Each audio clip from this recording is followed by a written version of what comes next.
আসসালামু আলাইকুম সুপ্র ফেসবুক বন্ধুরা, সবাইকে নতুন একটি ভিডিওতে স্বাগতম। বন্ধুরা, রাজবাড়ী জেলার মধ্যে আমি যতদূর জানি সোনাপুর কিন্তু অনেক বড় পাটের হাট লাগে।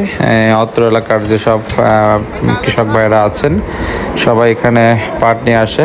অনেক বড় পাটের হাট দেখতে পাচ্ছেন ভিডিওর মাধ্যমে। আজকে পাটের দরদাম আপনাদেরকে সরাসরি ভিডিওর মাধ্যমে জানিয়ে দিব।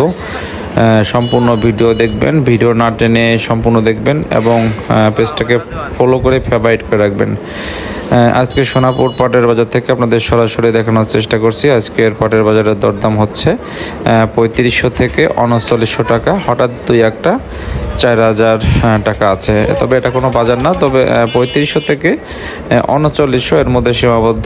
এই ছিল আজকের সর্বশেষ পাট বাজারের তথ্য। সবাই ভালো থাকবেন, সুস্থ থাকবেন এবং ভিডিওটি কন্টিনিউ করতে থাকেন। ধন্যবাদ সবাইকে। আসসালামু আলাইকুম।